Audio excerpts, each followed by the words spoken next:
The Adventures of Pinocchio by Carlo Lorenzini, writing as Carlo Collodi. Chapter 18.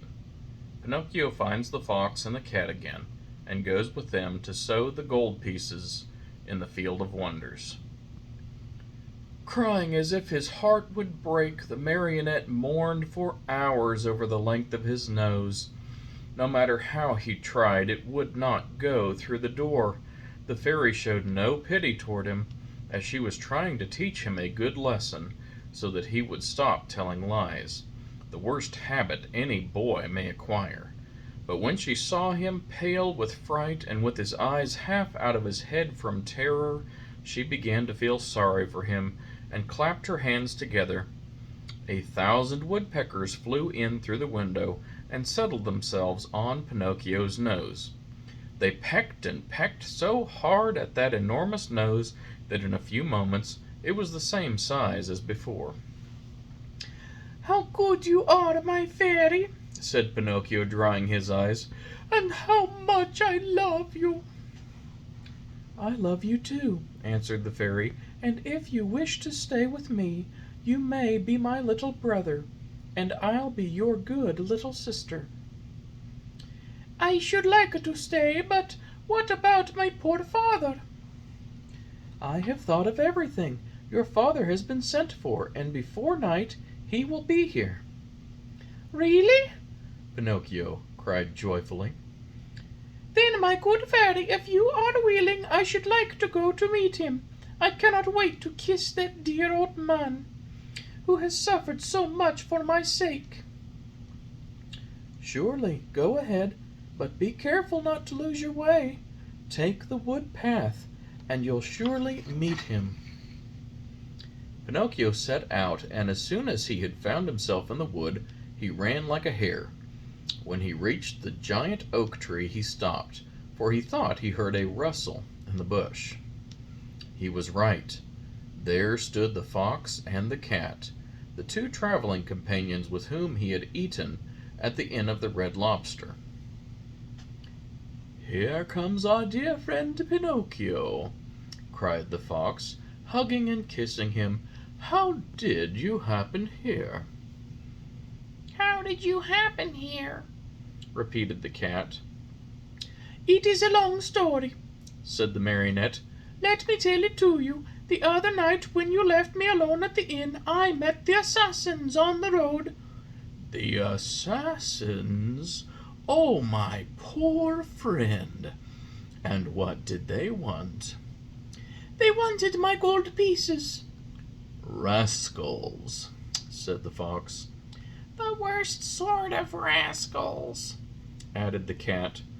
"But I began to run," continued the marionette, "and they after me until they overtook me and hanged me to the limb of that oak." Pinocchio pointed to the giant oak nearby. "Could anything be worse?" said the fox. "What an awful world to live in! Where shall we find a safe place for gentlemen like ourselves?" As the fox talked thus, Pinocchio noticed that the cat carried his right paw in a sling. "What happened to your paw?" he asked. Where, The cat tried to answer, but he became so terribly twisted in his speech that the fox had to help him out. "Oh, my friend is too modest to answer. I'll answer for him. About an hour ago we met an old wolf on the road. He was half starved and begged for help. Having nothing to give him, what do you think my friend did out of the kindness of his heart? With his teeth he bit off the paw of his front foot and threw it at the poor beast so that he might have something to eat."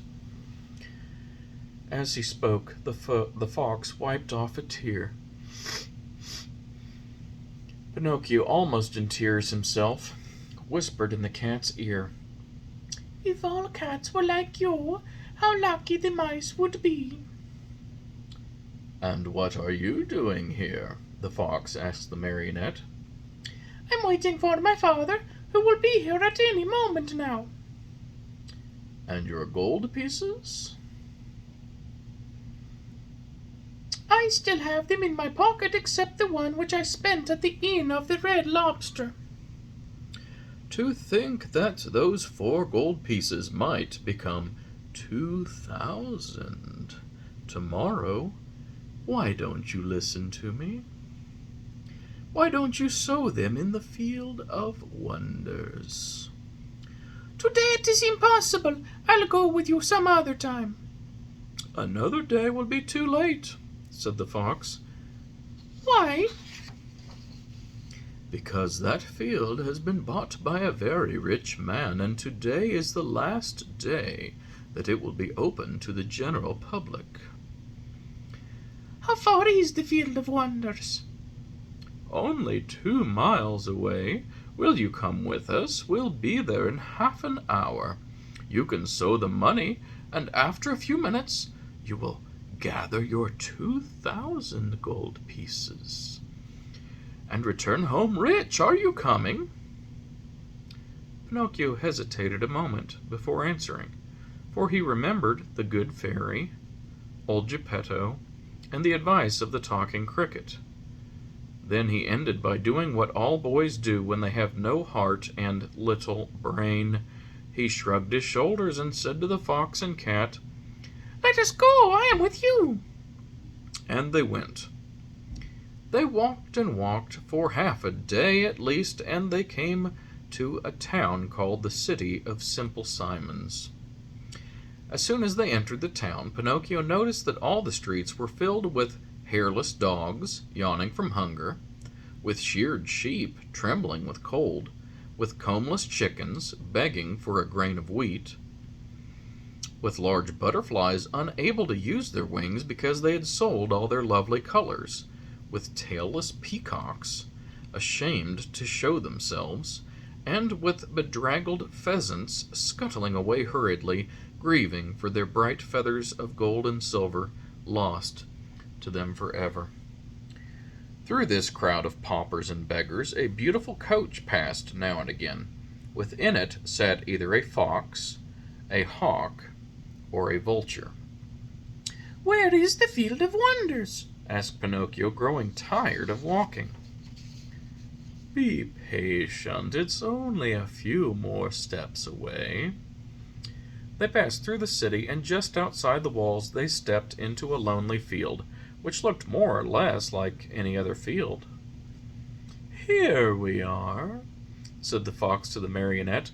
Dig a hole just here, and put the gold pieces into it. The marionette obeyed. He dug the hole, put the 4 gold pieces into it, and covered them up very carefully. Now, said the fox, go to that nearby brook, bring back a pail full of water, and sprinkle it over the spot. Pinocchio followed the directions closely, but as he had no pail, he pulled off his shoe, filled it with water, and sprinkled the earth which covered the gold. Then he asked, "Anything else?" "Nothing else," answered the fox. "Now we can go.